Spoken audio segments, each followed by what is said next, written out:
Chapter 18. A Naughty List. Clara, Fritz and their friends raced through the streets of the Kingdom of Sweets without looking back. They ran so fast they barely had time to take in their surroundings. If they had, they would have seen a whole town of charmingly crooked buildings made entirely from sweets, curving up and around the peak of Marshmallow Mountain. From behind every window peered the anxious faces of the townsfolk. They couldn't leave their houses because each door had been stuck tight with big globs of chewing gum. Telltale paw prints smushed into the sticky gunk told Clara that it had been the work of the Mouse King and his sons. They didn't have time to release anyone now. They had to find the Sugar Plum Fairy to fix Fritz, then deal with the Mouse King and his shenanigans. The great Gorgonzola had already used the magic golden key to break the spell protecting the kingdom, and now Clara wondered what else he might have done.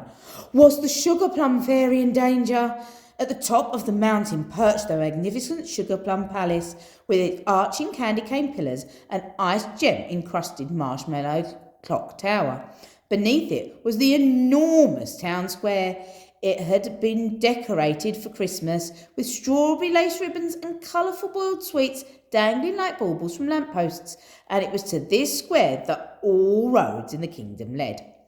Clara, Fritz, Walter, Humphrey, Queen Victoria Sponge and Princess Ricotta screeched to a halt and quickly hid in the shadows of a sugar shifter's shop. From there they watched the Mouse King and Roquefort, who were busily employed with their shenanigans.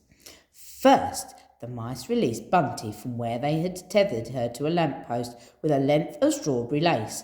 The swan didn't miss a beat, and the second she was freed, she honked irritably and took off into the air. She flew as fast as she could away into the night. Then the two mice began strutting around an enormous heap of pilfered treats they'd piled up in the middle of the square. There were golden coins and the candy canes and marzipan and "My mince pies!"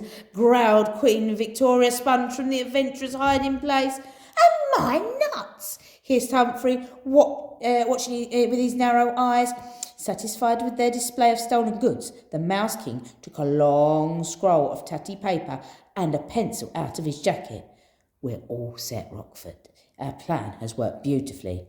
He looked down at the scroll and began reading his list on it aloud. Several items had already been ticked off. "Christmas shenanigans by me, the great Gorgonzola, the Mouse King. Plan to kidnap Father Christmas. Steal all the nice treats in Scrumptious Valley so no one else can have them. Tick. Steal mince pies from the silly Queen Victoria Sponge and use them and the candy canes and chocolate coins as bait to catch Father Christmas. He loves mince pies. Tick. Find that silly Nutcracker and steal the magic golden key from him. Tick. Find something to tie Father Christmas up with beaded chain from a Christmas tree. Tick. Skedaddle up Marshmallow Mountain and use the magic key to break the spell. Tick. Lock the Sugar Plum Fairy in his palace so he can't stop us. Tick. Giggle sneakily at how clever you are.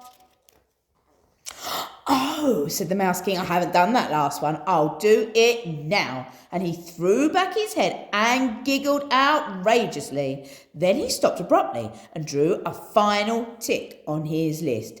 "There," he said, thrilled with himself. "Now we are ready."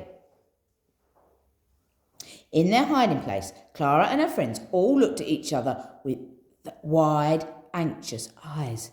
The Sugar Plum Fairy was locked in his palace.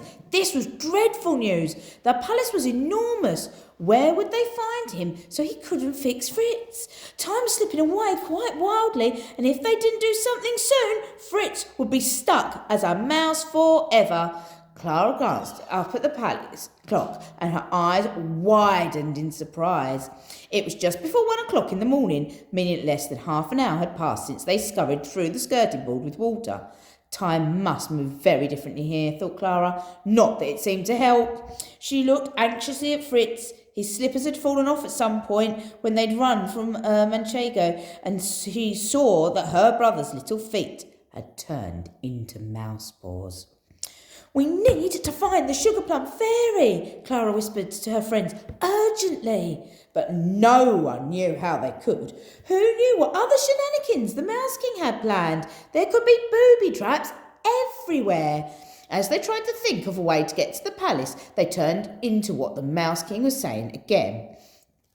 He was loudly going over his plan to Rockville. "Yes," he cried triumphantly, "our plan is almost complete. Father Christmas will be here very soon to collect the sweets he puts in everyone's stockings, and most importantly, to get the rocket drops for his reindeer. But we've got them." He paused and gestured to a large box of red and green sweets. Printed on the side of the container were the words, "Magic Rocket Drops, for reindeer use only." Of course, he won't be able to resist having one of these mince pies here before he sets off on his deliveries, and that's when we'll get him. He pointed now to the beaded chain he'd stolen from Clara and Fritz's Christmas tree, which was lying in a large loop on the cobbles of the main square. The minute he sets foot in this square, snap! We yank the end of that chain and it will pull tight around his boot. We'll give him a good tug, making him fall over, and then we'll tie him up. Good and proper. "Yeah," cried Rockville, "good and proper." "And once he's tied up," continued the Mouse King, barely able to talk over his sneaky giggles, "Christmas will be finished and Cheesemas will begin. The whole world will wake up to find their stockings full of stinky, mouldy cheese delivered by me."